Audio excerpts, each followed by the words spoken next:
को प्राप्त करने के लिए आचार्य भगवान ने कहा कि ज्ञान आवश्यक है, क्योंकि भोग अनंत रोगों का एक पिटारा है। भला उन भोगों को जब चक्रवर्ती जैसा नहीं भोग पाया तो आप लोग कितने भोगों को भोग सकते हो? एक बार में कितना खा सकते हो? और ज़्यादा खा भी लिया तो बमन करते फिरते हैं अपन, पचा भी तो नहीं पाते, इतनी शक्ति नहीं है शरीर के अंदर। पंचम काल का शरीर है, इस पंचम काल के शरीर में केवल इतनी ही शक्ति है, पेट भर लो, 2, 12, 20 और 200 रसगुल्ले खा लो, इससे ज़्यादा नहीं पचा सकते। अब आप सोचो और ज़्यादा रख लूँ शाम के लिए, कल के लिए, तो कहते हैं भगवान तो नंबर 2 से पेट ही भरोगे, नंबर 1 का तो इतना ही है, 2, 12, 20 रोटी खा लो, इससे ज़्यादा नहीं खाई जा सकती। आचार्य भगवंत कहते हैं क्या अपने स्वभाव को भूलने वाला जो जीव है वो भोगों का लेखा जोखा कैसे करेगा, कैसे अपने आप को संभालेगा? जिसने अपने स्वभाव को नहीं संभाल पाया, अपने भाव को नहीं लग पाया, वो पर भावों को क्या लग पाएगा? विषय भोग पर हैं। भोगो न भुक्त्या वयमेव भुक्त्या। हम चूक जाते हैं, चूक जाते हैं, लेकिन चुका नहीं पाते।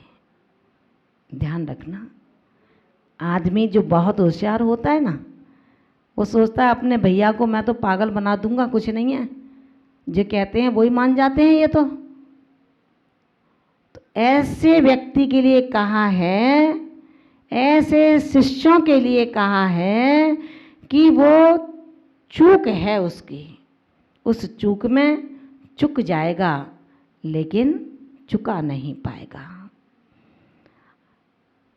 भीतर की प्रसुप्त शक्ति को हमें जागृत करना होगा।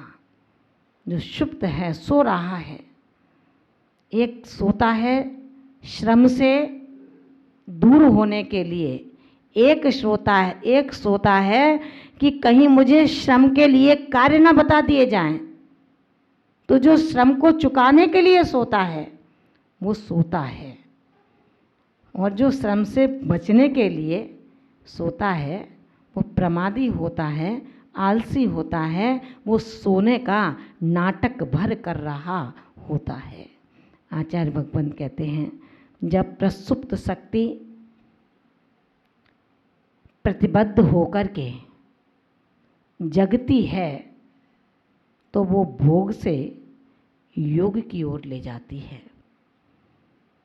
मिथिला नरेश जब गहरी दाह, ज्वर की अपार भयंकर वेदना से युक्त थे, नाना उपचार के लिए तमाम वैद्यों को बुलाया गया, लेकिन क्या वैद्य, कितने अनुचर, सारे मंत्रीगण और सारी रानियां जिनके उपचार में लगी थीं, घिस घिस कर चंदन उनके शरीर पर लगाया जाता था, लेकिन दाह की ज्वर किंचित भी वेदना को कम नहीं कर पाती थी।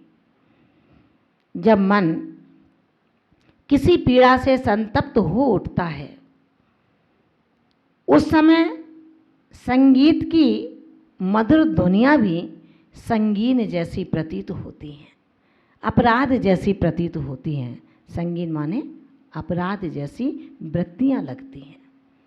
कभी बहुत दर्द हो, परेशानी हो, तीव्र ज्वर हो, अंतराय पर अंतराय हो, शरीर में शिथिलता हो, ऐसी परिस्थिति में यदि जिनवाणी के भी पृष्ठ पलटे जा रहे हों तो वो भी वेदित करते हैं, क्योंकि अंतरंग में क्षीणता का प्रकोप है।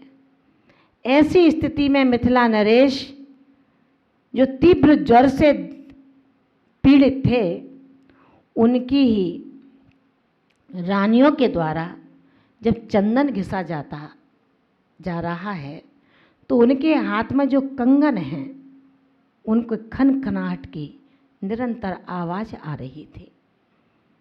मिथिला नरेश ने पूछा कि भाई ये कौन हैं जो मेरे कर्ण भेदी कर्कश स्वरों को गुंजायमान करते हैं।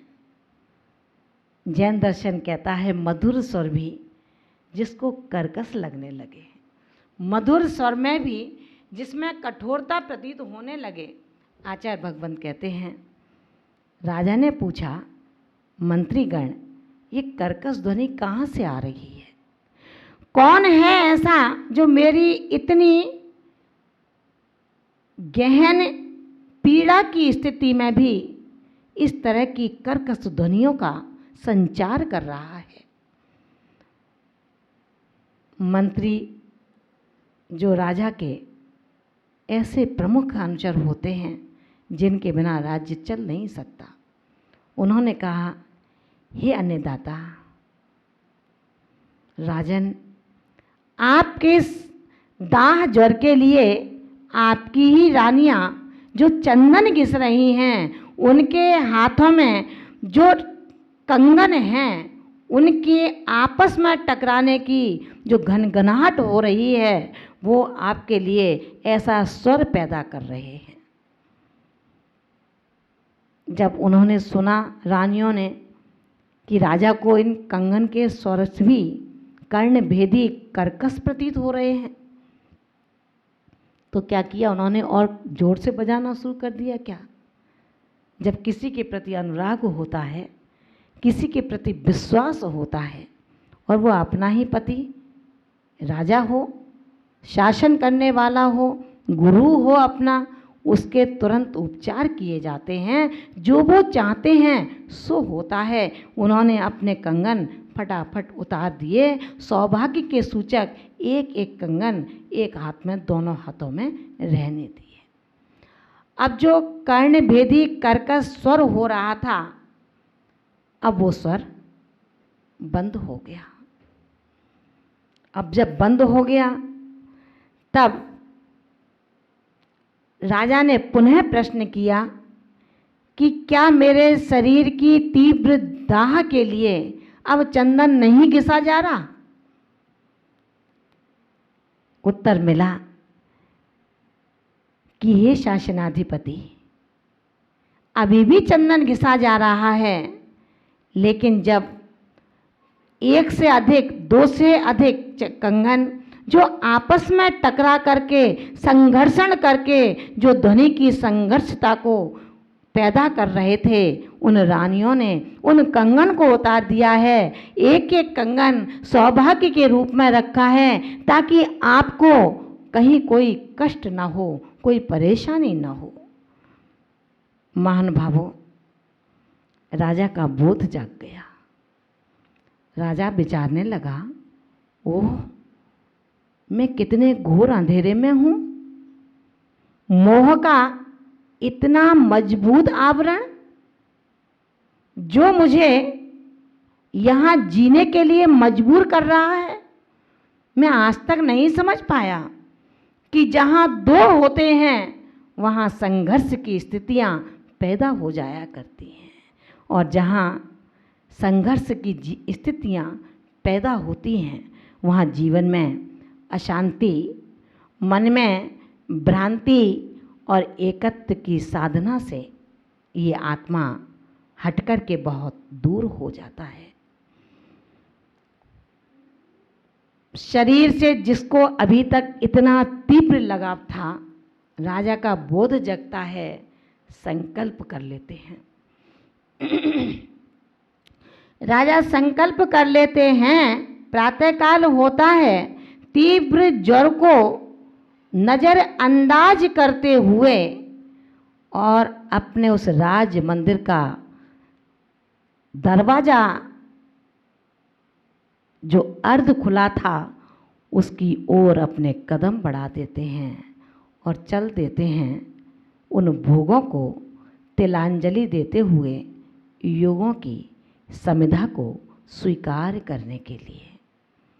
महान भावों, आज उस राजा के शरीर में तीव्र ज्वर तीव्र दाह, तीव्र पीड़ा जो चैन नहीं लेने देती थी। क्षण प्रतिक्षण मंत्री, अनुचर, वैद्य, पत्नियां अगर एक पल को भी ध्यान ना दें तो उनको लगता था कि मेरी उपेक्षा हो रही है। वही राजा जब बोध को प्राप्त हो जाता है, अब उसे न किसी मंत्री की आवश्यकता थी, न किसी पत्नी की आवश्यकता थी, न किसी अनुचर, सेवक, वैद्य की आवश्यकता थी। अब आवश्यकता थी तो केवल संसार में भटकाने वाला जो मूल कारण भेद विज्ञान का अभाव था, उसको कैसे प्राप्त करूं, कैसे उसको प्राप्त करूं जिस भेद विज्ञान के कारण अनंत आत्माएं सिद्धपने को प्राप्त हो गईं। उसी भेद विज्ञान के अभाव के कारण अनंत अनंत आत्माएं इस संसार के परिभ्रमण का कारण बन गई। ज्ञान समान न आन, जगत में सुख को कारण, यह परमामृत जन्म, जरा अमृत रोग निवारण। इसलिए छेड़ालाकार ने कहा, ताते जिनवर कथित तत्व अभ्यास करीजे, संशय विभ्रम मोह त्याग आपो लख लीजिए। छोड़ो संशय को, छोड़ो भ्रममति को, और छोड़ो मोह की उन मोटी मोटी ग्रंथियों को। निर्ग्रंथ बन गए, वो सिर्फ निर्ग्रंथ नहीं है, वो हमारे लिए ग्रंथ भी हैं। उनके आचरण को पढ़ो, उनके आचरण को गढ़ो। निर्ग्रंथ अवस्था शब्दों की बहुत अच्छी लगती है, लेकिन निर्ग्रंथ अवस्था आचरण की बहुत कठोर होती है। निर्ग्रंथ अवस्था को प्राप्त करने वाले संसार में बिरले ही हैं। आज भारत की पॉपुलेशन कितनी है और हमारे दिगंबर धरती के देवता कितने हैं? जरा आंकड़ा तो लगाओ, पता लगे कि वो कितने हैं और कितनी दुर्धर साधना में रात और दिन लगे रहते हैं। एक श्रावक एक समय भोजन अपनी इच्छा अनुसार देता है, जिसको वो बड़ी सहजता से, सरलता से मुस्कुरा करके ग्रहण कर लेते हैं, चाहे उनका वो पथ्य हो और चाहे उनका वो अपत्य हो। क्योंकि जो भी निर्णय करता है, श्रावक करता है कि आज महाराज शक्कर नहीं लेंगे, आज महाराज नमक नहीं लेंगे, अगर गलती से सिर हिल गया तो उसका त्याग हो गया। हे दाता, जरा विचार तो कर, तेरे ज्ञान के बिना ये तपोधन संशय विपर्य अनद्य बसाए रहित होकर के समीचीन ज्ञान से आत्म तत्व को प्राप्त करने की कितनी बड़े पुरुषार्थ में अपना दिन दिन निकालते हैं। उनको लगता है हर क्षण गुजरा जा रहा है, कहीं ऐसा ना हो मैं कुछ भी ना कर पाऊं और मैं भी गुजर जाऊं। आप कभी अपने ज्ञान से, अपने बोध से ये विचार तो करना कि रविवार कितनी जल्दी आ जाता है। पिछले दिन रविवार निकला है, आज रविवार फिर आ गया। तुम्हारी जिंदगी के 8 दिन तुम्हारे हाथ से निकल चुके हैं। इन 8 दिनों में आपने क्या किया, इसका एक लेखा जोखा तो करो। 8 दिन में मैंने क्या किया? 8 दिन में कुछ नहीं कर पाया, अब मैं अपने लिए और परिवार वालों के लिए ये संकलेश करता हूँ कि मैं कुछ नहीं कर पाया। 8 दिन गुजर गए, अब मुझे 8 दिन में बहुत कुछ करना है। फिर रविवार से रविवार निकल जाएगा, फिर लेखा जोखा करना। जैसे पिछले 8 दिन निकले थे वैसे ये भी 8 दिन गुजर गए। ध्यान रखना मुमुक्षु आत्मा, 8 करके जिंदगी के 60 वर्ष पूरे हो गए, लेकिन मैं ज्यों का त्यों रहा। जैसा का तैसा रहा। कुछ प्रमोशन किया तो इतना किया है कि मैं ग्रस्त से साधु बन गया हूँ। अब साधु से साधुता का परिचय देना है। निर्ग्रंथपना धारण करके, साधु के वेश को धारण करके, बाह्य परिग्रह को भी छोड़ करके हमने अगर मिथ्यात्व को पने को न छोड़ा, कायोत्सर्ग, मौन, नाना प्रकार के तप की शोभा को प्राप्त नहीं होगी। अज्ञानी तप आदि करके भी संक्लेश और कसाय परिणामों के माध्यम से अपने आप को परिणत करता हुआ नवीन नवीन अभिनव कर्मों का निरंतर बंध करता रहता है। अभिनव कर्मों का बंध तुझे अभिनव पीड़ाओं का एहसास कराएगा। सालों गुजर गए, एक पीड़ा नहीं मिटी, उसके लिए हम आंसू बहाते हैं।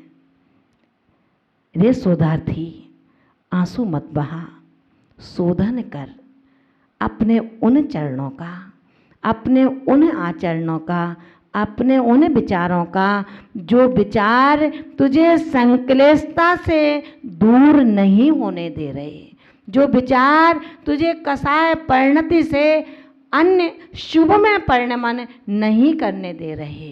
क्योंकि कसाय का अतिरेक नौ कर्म के बिना अवलंबन के हो नहीं सकता है। हम कसायों का अतिरेक करने से पहले ये विचार तो कर लें, राग देश की उस ईंधन को क्यों ना तप की भट्टी में समर्पित कर दें। क्योंकि संसार में भ्रमण मिलावट यानी कि मिश्रपने से हो रहा है। तिल के अंदर तेल है तो क्या अपन उसे शोकेस में सजा के रखते हैं? नहीं रखते ना। उस तिल को पिलना पड़ता है, उसका तेल निकलता है, क्योंकि उसके अंदर स्निग्धता है। जहाँ चिकनाई है, जहाँ पर राग की चिकनाई है, तिल को चिकनाई के कारण पिलना पड़ता है और संसारी आत्मा को राग की स्निग्धता के कारण पिलना पड़ता है। तू अपनी राग की स्निग्धता को छोड़ दे, चिकनाई को छोड़ दे। तेल की चिकनाई जल्दी दूर होती है, लेकिन राग की चिकनाई बरसों बरसों भव लगा देती है, वो दूर नहीं होती। ज्ञान की सिद्धि के लिए ध्यान रखें, कोटि जन्म तप तपें, ज्ञान बिन कर्म झरें जे, ज्ञानी के छिन्न माई त्रिगुप्त तें, सहज टरते। बिना ज्ञान के ज्ञानी भी, बिना शुभ ज्ञान के, समीचीन ज्ञान के नाना तपों से भी कभी संसार को उत्तीर्ण नहीं कर सकता है।